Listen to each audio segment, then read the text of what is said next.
Hi friends, வாங்க நம்ம என்ன பார்க்க போகிறோம்னா பால்கோவா செய்ய போகிறோம். வாங்க எப்படி செய்யலாம்னு சொல்லிட்டு பார்க்கலாம். இப்போ வந்து ஒரு பேன் வந்து அடுப்பில் வச்சுக்கலாம். அடுப்பை பற்ற வைக்கிறதுக்கு முன்னாடி நம்ம வந்து பாலை ஊற்றிக்கலாம். நான் 2 லிட்டர் பால் ஊற்ற போகிறேன். சாதா பால் தான் இது, வந்து க்ரீம் பால் இல்லை. இது நல்லா வந்து அடிப்பிடிக்காமல் கலந்துக்கிட்டு இருக்கணும். நல்லா சூடு ஏற்றணும் பால். இப்போ பார்த்தீங்கன்னா பால் நல்லா கொதிச்சு சுண்டிக்கிட்டு வருது. இந்த ஓரத்தில் வந்து ஆடையெல்லாம் படிஞ்சிடும். அதெல்லாம் நான் எடுத்து விட்டுட்டுருக்கிறேன். இது வரைக்கும் கிண்டிக்கிட்டே இருக்கிறேன். ரொம்ப கிண்டிக்கிட்டே இருக்கீங்க. தாம்பரத்துக்கிட்ட வந்துருக்கேன். கை விடாமல் கிண்டிகிட்டு இருக்கணும். இன்னும் கொஞ்சம் நேரம் ஆகும். நல்லா கொஞ்சம் சுண்டி வந்துடுச்சு. இன்னும் ஒரு 1/4 மணி நேரம் தான் இப்போ ரெடி பண்ணிவிடும். அந்த ஸ்டேஜில் லைட்டாக வந்து எல்லோ கலர் சேர்த்துக்குங்க. இது தேவைன்னா சேர்த்துக்கோங்க, இல்லைன்னா வேணா இது போட்டால் கொஞ்சம் லுக்காக இருக்கும். பொதுவாக எனக்கு எல்லோ கலர் ரொம்ப பிடிக்கும். எதுவாக இருந்தாலும் அது எல்லோ கலராக இருந்தால் எனக்கு ரொம்ப பிடிக்கும். இந்த டைமில் வந்து நெய் கொஞ்சோண்டு போட்டுக்கணும். ஏன்னா அப்போ தான் வந்து அடி பிடிக்காது. நெய்யை போட்டு நல்லா கிண்டி விடுங்க. பார்த்தீங்கன்னா நல்லா கட்டியாகிடுச்சு. இந்த டைமில் வந்து நீங்கள் பால் பவுடர் சேர்த்துக்கிறது இருந்தால் சேர்த்துக்கலாம். நான் சேர்க்கலை. இப்போ நம்ம வந்து திட்டுக்கு தகுந்த மாதிரி சர்க்கரை கொட்டிக்கலாம். ஒரு நிமிஷம் தெரியும் திமுங்களோ, சுகர் மாத்திரை மறந்துருப்பேன். இந்தா போட்டு நல்லா வந்து கிளறி விடுவோம்.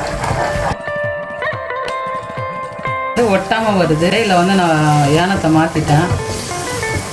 இந்த மாதிரி ஒட்டாத யானமாக எடுத்துக்கிட்டிங்கன்னா ரொம்ப ஈஸியாக வந்துடும். ஏன்னா நல்லா வந்து பால்கோவா ரெடி ஆகிடுச்சு.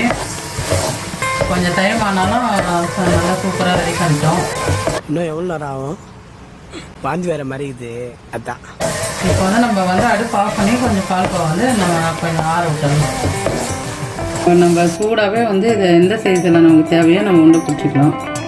ரவுண்டு மாதிரி பண்ணிக்கலாம், கட்டை மாதிரி பண்ணிக்கலாம், எப்படி வேணால் செஞ்சுக்கலாம். நல்லா சூடாக இருக்குது. நம்ம சின்ன சின்னதாக எடுத்து இப்படி உருட்டினீங்கன்னா கையில் எண்ணெய் தடவிக்கிட்டு எண்ணெயில் நெய் தடவிக்கிட்டு இப்படி உருட்டினீங்கன்னா அப்படி சின்னதாக அப்படியே உருட்டி எடுத்துக்கலாம். இந்த மாதிரி பால் மாதிரி உருட்டி நம்ம இது பண்ணிக்கலாம். சூப்பராக வந்துருக்கு.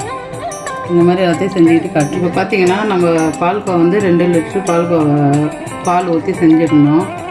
அழகாக வந்து இப்போ எங்களுக்கு இவ்வளோ தான் கிடைச்சிது. இதே வந்து ஃபுல் க்ரீம் பால் ஊற்றுனீங்கன்னா இன்னும் கொஞ்சம் எக்ஸ்ட்ரா கிடைக்கும்.